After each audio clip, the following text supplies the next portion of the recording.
All right, welcome back to this episode of the Giant Take podcast. Well, ESPN is reporting that New York Giants tight end Darren Waller is expected to announce his retirement from the NFL before the Giants hold their mandatory minicamp on June 11th and 12th.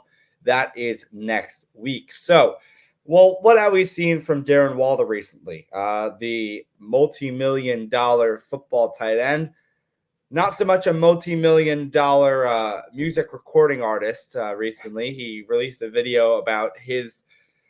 I don't even know what to say. Did you end up, by the way, because when we texted about it, you still hadn't watched the video at that point. Did you finally Yeah, get I around to did. I did watching? end up Oh, yeah. getting around to watch it.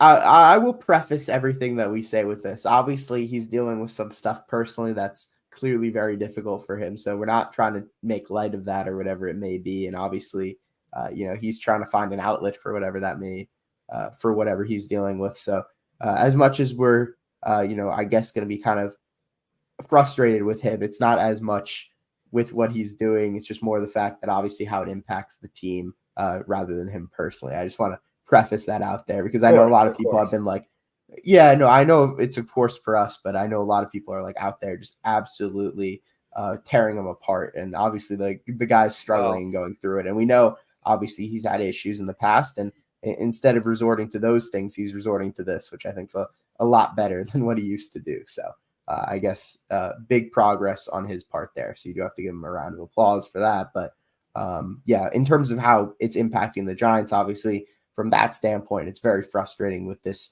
just absolute limbo that's going on. And we have no idea what he's doing. He doesn't seem to have any idea what he wants to do. And he's holding the Giants hostage of sorts. So, along with the very terrible song, so that's obviously about his divorce with Kelsey Plum of the Las Vegas Aces, I believe she plays for, right? And so, that's a tough thing to make work. WNBA team. Yeah, in case anyone didn't know what the Las Vegas Aces were. Yeah, that's what I was getting at. So obviously, it's tough to make it work when you have an NFL player on the opposite side of America with the New York Giants, and then Kelsey Plum plays for the Aces. So they were married for about a year. Obviously, got divorced. The song is about their end of their marriage. Obviously, it seemed like Darren Waller was blaming it on her, as he has basically a lookalike of her in the music video that he's sitting at a picnic bench with, a park bench with at a beach.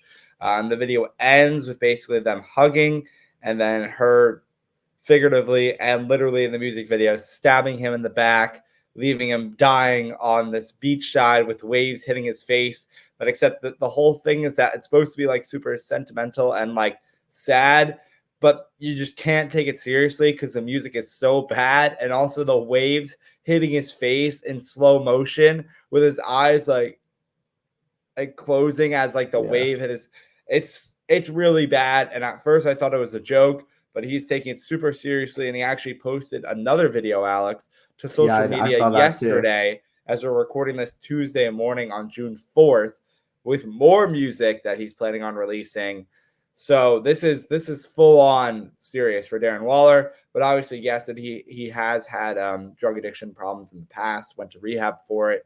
And he's been, clear of all that for a few years now. And he now resorts to music as an outlet, which obviously we respect and we appreciate, taking care of himself. But at the same time, it's a little interesting. Anyway, okay.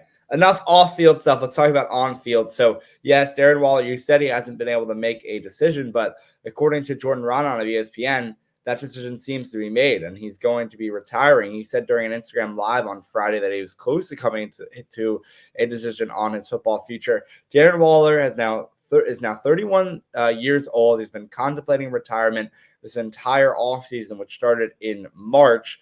He had 8 seasons in the NFL so far. Obviously, didn't attend any of the voluntary camps.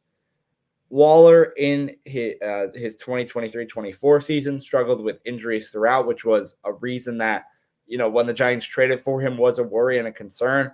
That definitely shined through. 552 yards, 52 receptions, 1 touchdown. One touchdown in the entire season with the New York Giants. Missed 4 games due to an injury and has been unable to stay healthy on a regular season basis since the 2020 season with the Las Vegas Raiders. Yeah, I mean, he's never been as productive as we were hoping for him to be. But then again, the whole Giants team wasn't productive last year. There were definitely flashes from him that were very positive and stuff that you were hoping that you could see him build on this year. Obviously, it looks like he's not sticking around, as you are saying, Josh. But it's, I guess it's kind of sad to see because we were all so excited to see Darren Waller on the Giants, and we're like, oh, we have this great expectation that he can be this kind of number one guy. Of course, now the Giants have Malik Neighbors, so do they really need another number one guy? Can to be always use sticking another around right number now? one guy in the I mean, of NFL. course, you could always use another number one guy, especially when your current number one guy is a rookie. So yeah, it would be nice for him to stick around one more year. But of course, it looks like he's out, heading out the door. And the Giants do save a ton of money if he does head out the door. I believe upwards of $9 to $10 million. So quite a bit there that they can make maybe a small splash and also add that to their in-season operating money. So, Absolutely. they have some solid tight ends as well, which is something I kind of want to wrap this conversation up with too. It's not like the Giants are going to be absolutely hung out to dry. They still have Daniel Bellinger. They have Theo Johnson now. I'm sure they're going to add a couple other guys. They have Menhertz, I believe, is who they signed. Don't quote me on that, though. I'm almost positive. Yes, Chris Manhertz they signed. Chris They also Manhertz, signed yeah. Jack Stahl as Yeah. well. And then Lawrence Cager, who's that versatile tight end who can play wide receiver. Everyone's saying, when are we going to get more of Lawrence Cager? We always see him a lot in training camp and in preseason, but never really in the season. So now maybe look out for him more too. We'll have to wait and see. Yeah, so a lot of depth there at tight end, a lot of great guys, and people who are all capable players.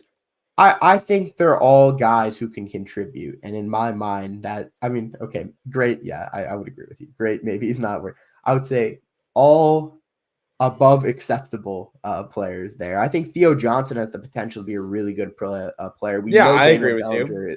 Daniel Bellinger, I think, is a great player. I think you can say that. I think he's really productive when he's called upon.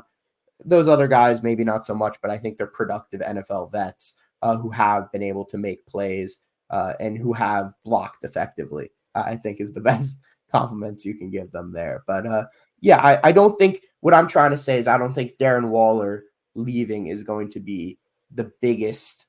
No, it's not going to be detrimental.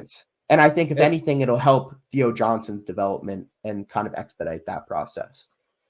So here's the thing. I want to talk about the depth, and then I do want to talk about how it will be detrimental to the Giants because there is one aspect, and that's money. So Daniel Bellinger, Lawrence Cager, obviously already there. Daniel Bellinger will be that veteran presence for Theo Johnson to kind of develop, which is really funny because I feel like I still remember Daniel Bellinger coming out of college because he was only drafted in 2022. Jack Stahl and Chris Manhertz, Alex, blocking, sure, they can be assets. I feel like one of them is going to get cut, whether Waller stays or not during the 53-man roster cut downs. I'm going to guess it's going to be Stahl and we'll keep Manhertz, but we'll have to wait and see on that. That's my early prediction there because you can only roll with so many tight ends heading into the season. So like you were kind of saying, like I'll say too, Daniel Bellinger will be our starting tight end heading into the year if Waller's gone. I think followed up by Theo Johnson, Lawrence Cager will be in the mix there, and then Chris Manhertz if you need him for blocking sets where you need two tight ends across or whether they're on the same side. This is where the Waller thing kind of sucks a little bit.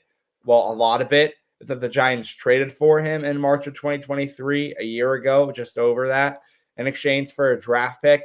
And then his contract, which is what he got an extension on, runs through 2026 after signing a $51 million extension. Obviously, that wasn't with us. That was with the Raiders at the time. But that's $51 million. And now we'll have to wait and see how it kind of like evens out if he doesn't end up staying and ends up retiring. How much money gets eaten, how much money gets kind of thrown around there. But yeah, that's just the one thing that's like, because like you were saying, he has the Giants in the sort of chokehold right now of this is how much money you're going to be giving me if I stick around. And I can make up my mind whether I want to get that money or whether I want to leave.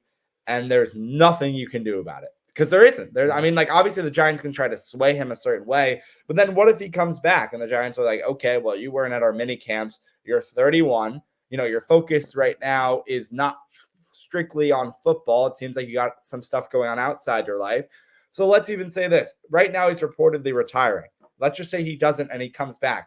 How, as a Giants fan, are you feeling about this? Because this guy is like kind of Kadarius Toney in a way where, and I'm not trying to say this in like a bad way, but he's focused on more stuff outside of football than he is on. Remember Kadarius Toney, who's like more focused on his career than actually playing in games and not getting injured.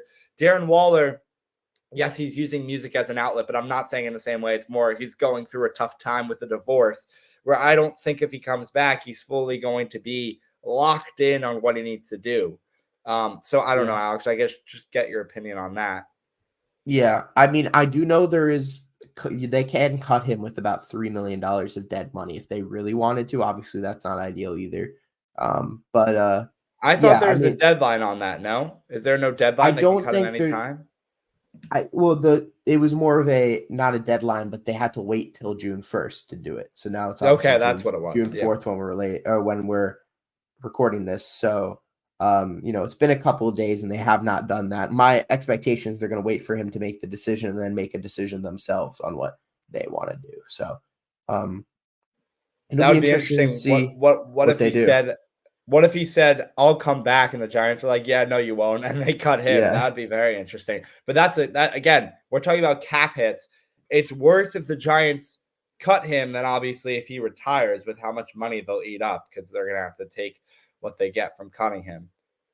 So. Yeah, I mean, we'll have to wait and see what he does, but it does sound like he's heading towards retirement. And I mean, from a personal standpoint, you can look at it two ways, right? I'm not like his therapist here, but obviously he focuses on football and hopefully that's a nice distraction for him if he gets back into it, or he can focus more on himself if he ends up retiring from the game. So I think either way, there's positives for him. So I'm, hoping, best of luck to him going forward. And obviously, we want to see him succeed, whether that's on the field or off the field. So yeah, I know it's a difficult situation, which has definitely raised the blood pressure of a lot of Giants fans, and I'm sure the front office too, because there's just a lot of money being floated around here over a guy who's really seems to be unsure about what's going on in his future.